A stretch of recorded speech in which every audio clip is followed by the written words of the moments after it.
In the warm summer of 1776, as a young nation fought to define its identity and secure its freedom, one man's pen would etch the words that would change the course of human history. Thomas Jefferson, philosopher, architect, statesman, farmer, inventor, diplomat, and the third president of the United States, was far more than just a founding father. He was the principal author of the Declaration of Independence, a visionary who articulated the ideals of liberty and equality, even as the contradictions of his own life shadowed his legacy. His story is one of brilliance and complexity, of dreams for a free republic, of political triumphs, personal struggles, and the moral dilemmas of a new nation. Thomas Jefferson was born on April 13th, 1743, in the rolling hills of Shadwell, Virginia, into a family of privilege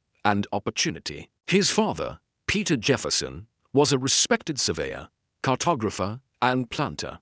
His mother, Jane Randolph, came from one of Virginia's most influential families. From an early age, young Thomas was surrounded by the rugged beauty of the Virginia countryside, where he developed an enduring love for nature, agriculture, and the land. Jefferson's education began at home, where he was tutored in the classics, learning Latin, Greek, and French. He possessed a voracious appetite for reading, devouring books on science, history, mathematics, philosophy, and law.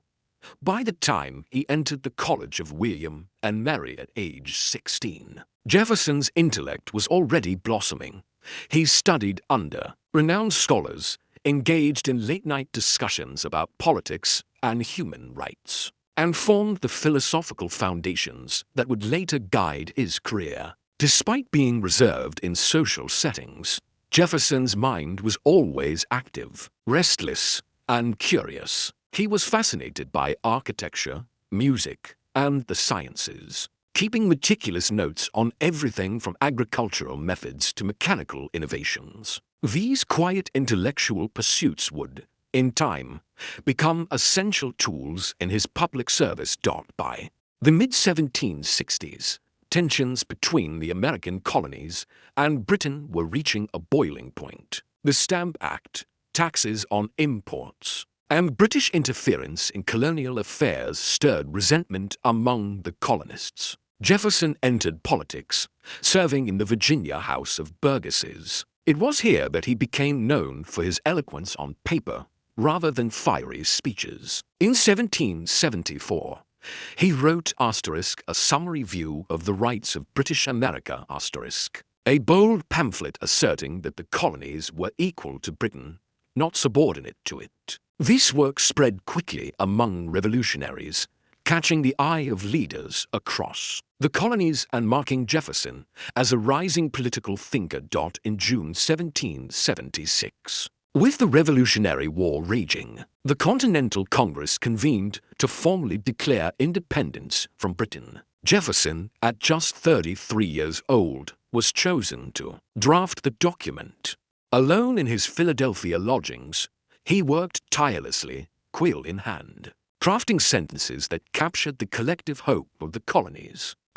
We hold these truths to be self-evident, that all men are created equal. These words, though imperfect in their application at the time, would become the moral foundation of the American experiment. On July 4, 1776, the Declaration of Independence was adopted, marking the birth of a nation. Following independence, Jefferson's talents were called upon abroad. In 1785, he succeeded Benjamin Franklin as the U.S. minister to France. There, he witnessed both the heights of European art and culture and the brewing unrest that would lead to the French Revolution. He studied European agriculture, architecture, and education systems, determined to bring the best of the old world's knowledge to the new. His time in France deepened his commitment to Enlightenment ideals, reason, liberty, and the belief that an educated citizenry was essential for a healthy democracy. Returning to America, Jefferson became vice president under John Adams, The political climate was tense, with fierce rivalry between the Federalists and Jefferson's Democratic Republicans. The election of 1800 was bitter, personal, and unprecedented. But when Jefferson won, he called his victory the Revolution of 1800, not for its violence, but for proving that power could be transferred peacefully, a vital precedent for the future of the Republic. As president, Jefferson oversaw some of the most transformative events in U.S. history. In 1803, he negotiated the Louisiana Purchase, doubling the size of the United States and securing control of the Mississippi River. To explore this vast new territory, he commissioned the Lewis and Clark expedition, an ambitious journey that expanded the nation's knowledge of its geography, resources, and native peoples. Yet Jefferson's presidency also faced setbacks. His idealism sometimes clashed with political reality, as seen in the Embargo Act of 1807, intended to protect American interests during European wars. The embargo severely hurt American trade and was deeply unpopular.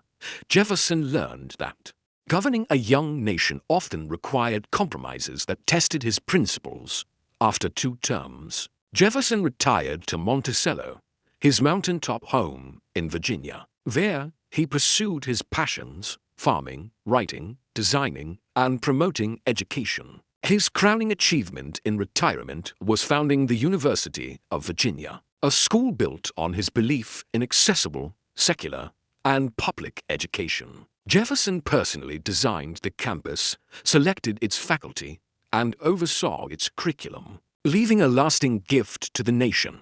On July 4, 1826, exactly 50 years after the Declaration of Independence, Jefferson died at the age of 83, just hours before his old friend and rival, John Adams. The timing of his death was a poetic reminder of the extraordinary generation that had brought America into existence. Thomas Jefferson's life was full of contradictions, a man who championed liberty yet owned enslaved people, who spoke of equality but lived within the bounds of privilege. And yet, his words and vision laid the foundation for an America that could grow beyond its imperfections. His legacy remains one of inspiration and challenge, a call to live up to the ideals he so eloquently penned. Thomas Jefferson did not just help create a country, he gave it a voice, a philosophy, and a dream, one that still calls to us today.